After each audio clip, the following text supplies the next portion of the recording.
I'm going to be talking about very young children, because that's when these cases begin.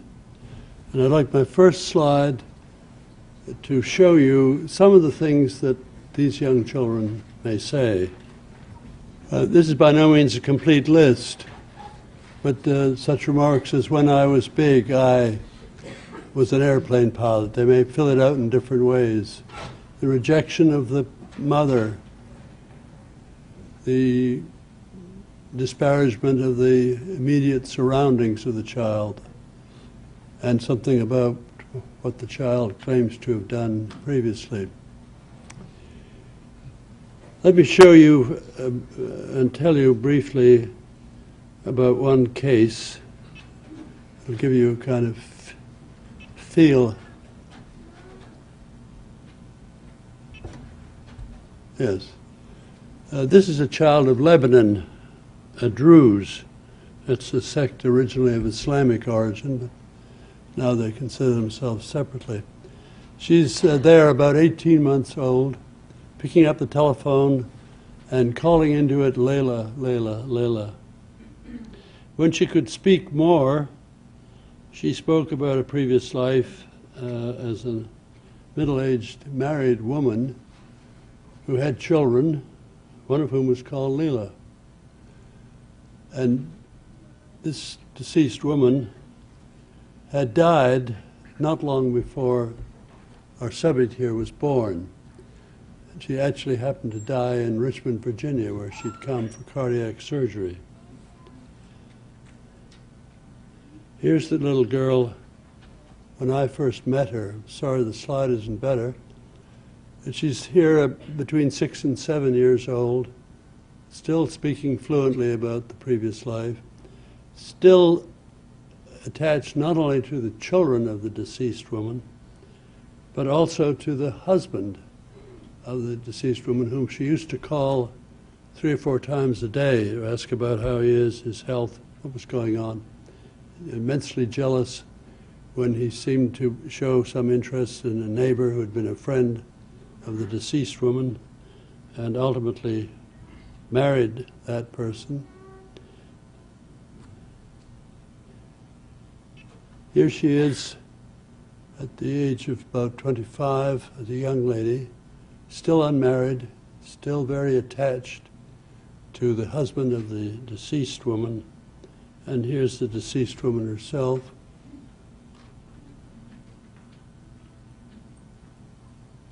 This case illustrates not only the statements that these children make, but the behavior, the unusual behavior, the involvement with the other family. And that's a point that I will be emphasizing repeatedly during my remarks. It's part of a lesson for myself, because when I first began studying these cases, I thought they would consist only of statements that the child made, and all you had to do was verify those and make sure the child couldn't have learned about the other person normally. But there is much more to the cases than that, as I subsequently discovered.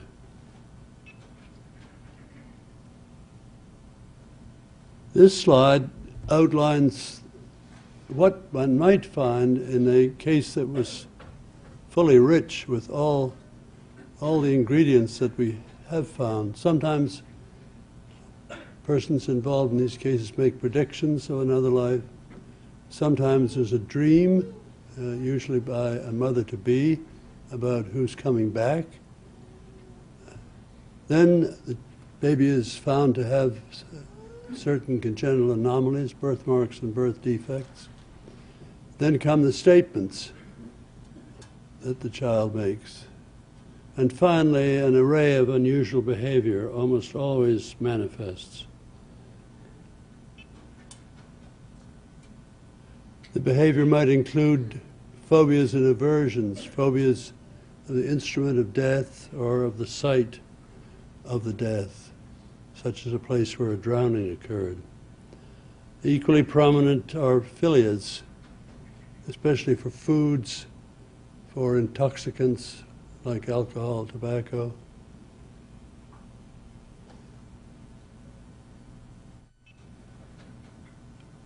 Then there are disturbances of the relationship between the child and the parent. The child wants to go to the other family often and becomes importunate about this. One child, whose case I'll mention in a little while, was so determined to go to the family where she claimed to belong that she actually fasted to the point of malnourishment and had to be admitted to a hospital. She went on a food strike. Sometimes there are unusually strong relationships that correspond to relationships between the deceased person and the person to whom the child is attracted or perhaps repelled. Some of the children show vengefulness or tendencies toward criminal behavior that correspond to events in the previous life that they claim to remember. Play in childhood is common among these children, and it corresponds to the vocation, sometimes the avocation of the deceased person. Now, where are the cases found most readily? Let me first clarify that we have no knowledge, almost no knowledge, of the real incidence of these cases. So what I'm talking about here are where we can find the cases, from what parts they're reported. And they're found most readily in Southeast Asia, especially in the Ganges Valley of India and Burma, Thailand, also in Sri Lanka. They're found abundantly in West Africa and in Northwest North America among the tribes there.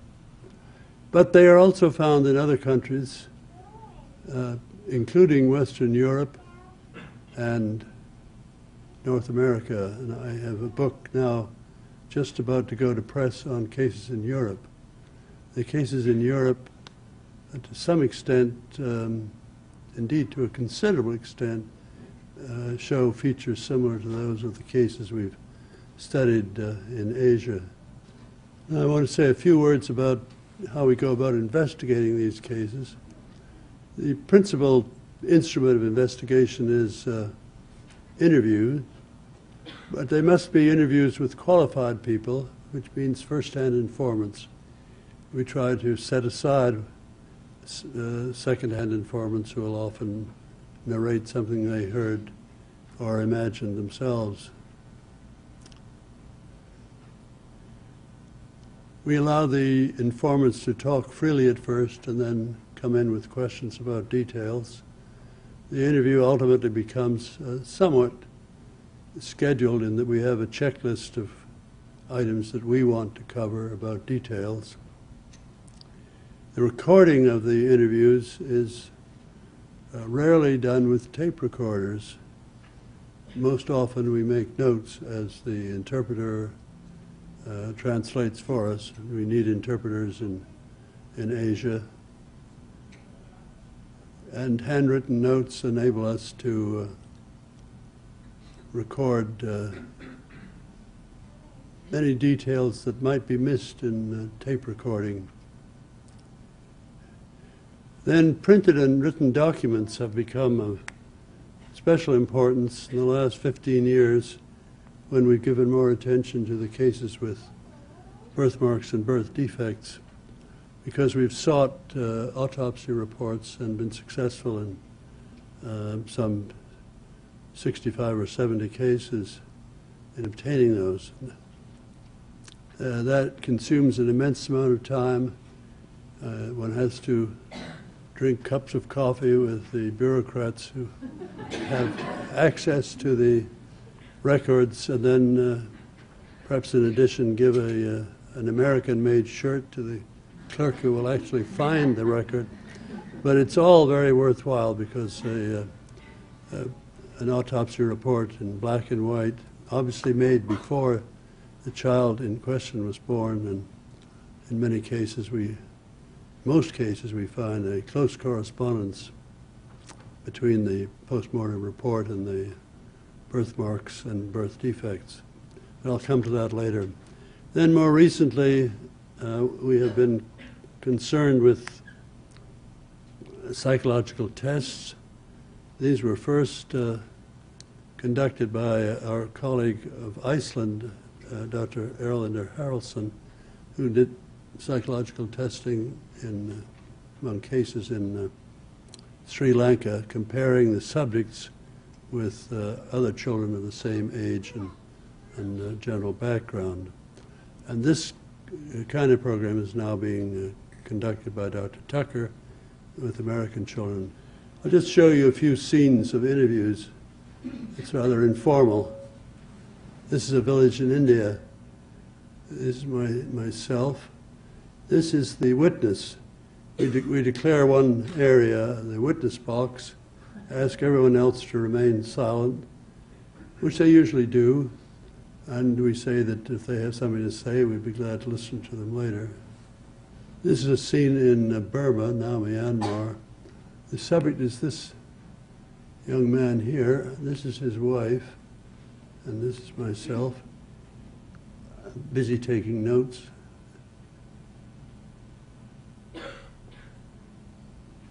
The subject has what can't be seen. He had a prominent birthmark on his head. He remembered the previous life a man had been shot by communists and his body thrown into a river.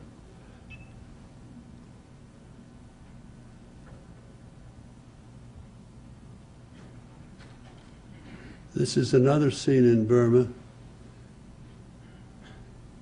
The subject is this young lady who remembers a previous life as a Japanese soldier and was loaded with Japanese-like traits when she was a child. She gradually became pretty well Burmified.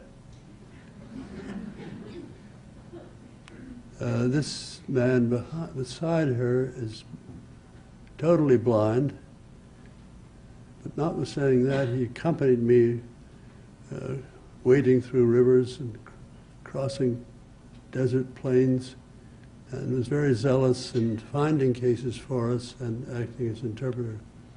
This is U Win Mong, my principal interpreter in Burma. The crowd again is typical, but very congenial and mostly uninterfering. I want to say something about the alternative ways of analyzing the data. We can look at each individual case and consider alternative interpretations for it. And we can also look at groups of cases. We have plenty of them now, so that for some countries, like India, we have some 400 cases, and for Burma, even more. So it's possible to make analyses of the cases within a country and then to do cross-cultural comparisons.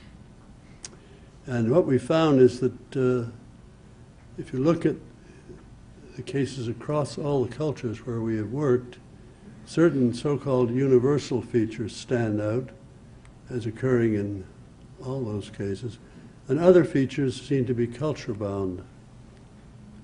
I'll say more about the universal features. I put that in quotes because it's a little grandiose, and perhaps a little too strong, but it is true that we have found these features in all the cases of culture so far studied.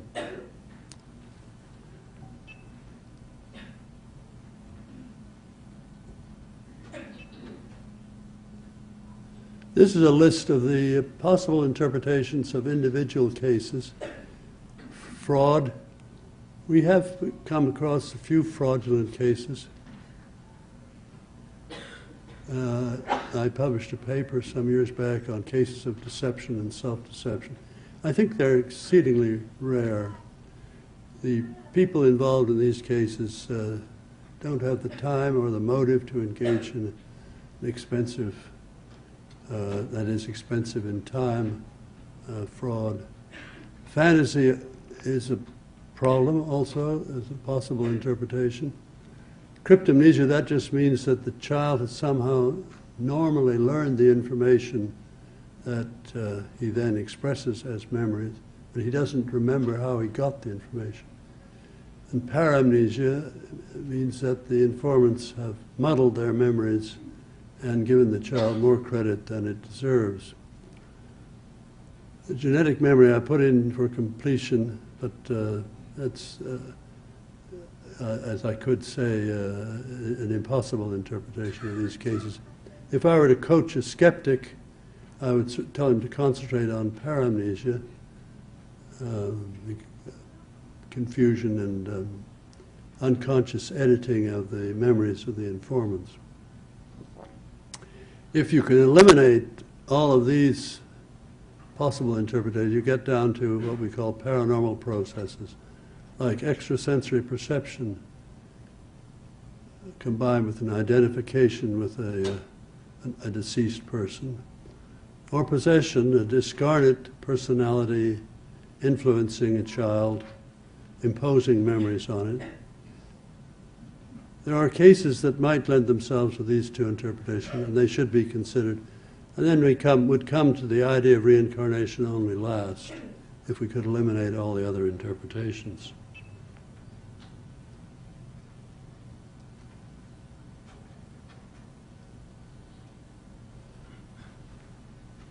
This is a kind of a summary of the ways in which we would appraise cases with regard to their strength. The subject statements must correctly correspond to events in the life of only one deceased person. So that requires a fair amount of specificity in the names given. And then the two families concerned should have had no previous knowledge of each other. And then ideally, the subject statements should be recorded before they're verified. Unfortunately, too often the parents, under pressure from the child or influenced by their own curiosity, try to find the other family if the child is given enough indication, and they then carry out their own verifications before we reach the case. And so that after all these years, we still have only 35 cases in which the subject statements were recorded before they were verified. Failing that, we can accept a case if we get to it fairly soon, preferably within a few weeks or months of its development. I mentioned these universal features that occur in the cases of all cultures so far studied. The very young age of starting to speak is one of them, and then the age of discontinuing the spontaneous references, usually 5 to 7 years. Some children go on longer, and a few even claim to preserve the apparent memories until adulthood. A very high frequency of violent death, it's up around 60% in the deceased persons. And there's a very high frequency of mentioning the mode of death. Nearly all the children say how they died in the previous life. Then, as examples of features that are not universal, I could mention, most importantly, sex change. There are many cases of claimed sex change in Burma and Thailand.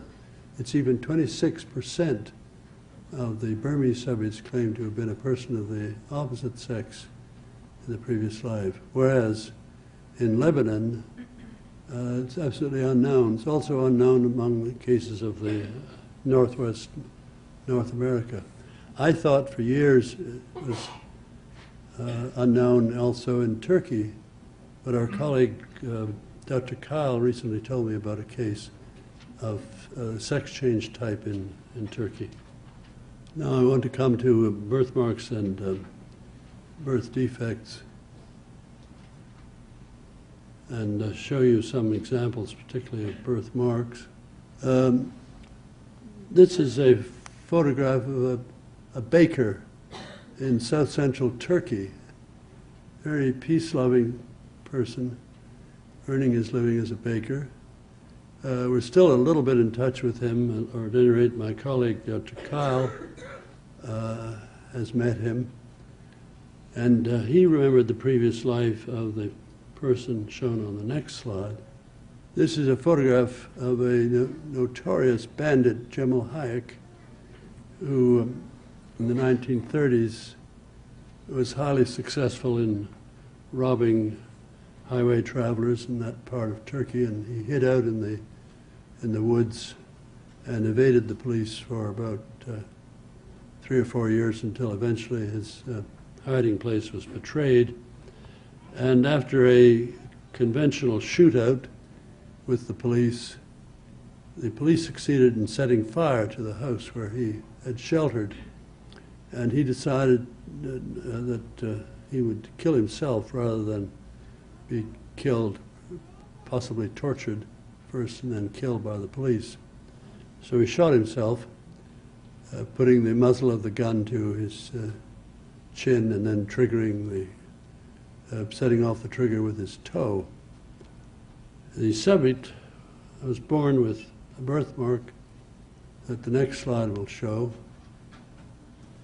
It's right here. I thought he had only one birthmark for quite a while. Eventually I met one of the policemen who'd been at the shootout, and he claimed that he'd been the first person to kick the door of the house open and go in and see the bodies. And then he described to me with unnecessarily dramatic vividness how the bullet had gone right through and had lifted his skull right off the top of his head. Anyway, I thought, discounting some of this drama, that this subject should have another birthmark. And so I went back to him and I said, "Do you have another birthmark?" "Oh yes," he said, and here it is. And the next slide shows the artist's reconstruction of the trajectory from here to here of this. Now, one of my ambitions is to have this man, who still lives in Antakya, taken up to Adana, the largest city where there's a medical center, and studied with MRI to see whether there is a track of defective tissue along this line. I haven't been able to do that yet, partly because the neurologist to whom I wrote in Adana never replied to my letter. But the subject was quite amenable to that. And the next slide shows another subject. This is a young boy of Thailand, remembered the previous life of a school teacher who had a sideline in gangsterism and was shot as he was riding his bicycle to work. And this boy had 2 impressive birthmarks that the next slides show. This one is small and round, and the next slide, that's on the back of the head. The next slide shows the birthmark corresponding to the wound of exit, large and irregular. He's still living in Bangkok, and we also would like to study him with MRI. I didn't have a medical record in this case. The widow of the deceased man who was shot was our informant for the location of the bullet wounds. Next one, please. This is a young girl of India. She's the one I mentioned before who went on a food strike and would not eat unless she was taken to the town where she said she lived. They took her to another town, and she got very angry about that, said, you're lying, this isn't Kota where I belong, take me to Kota. And eventually they did, and verified her statements about having fallen from a height.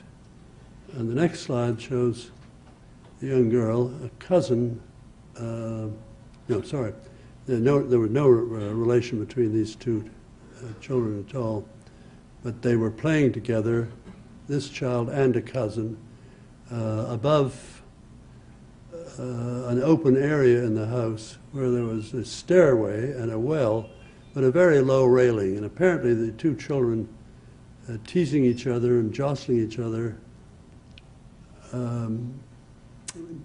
were so in position that one of them toppled over this low railing and landed about 3 meters below on the hard concrete floor. She was taken to a hospital, and I did obtain a hospital record that showed she was bleeding from the right ear, and she died a few hours later.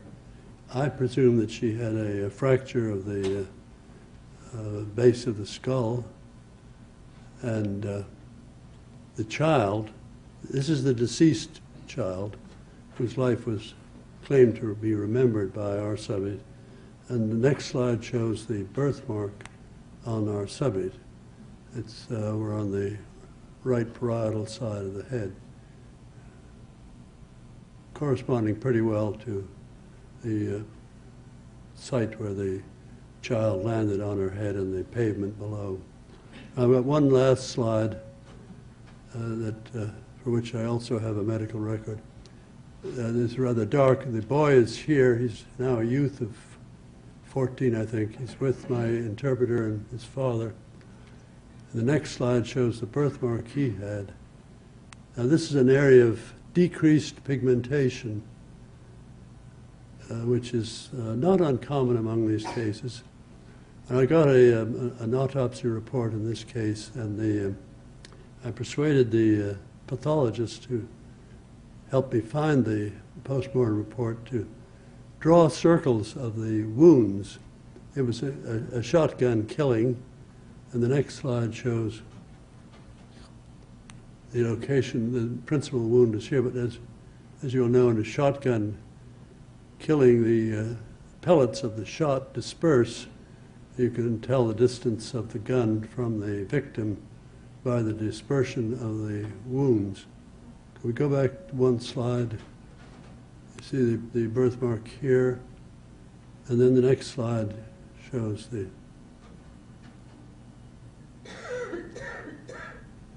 location of the wounds.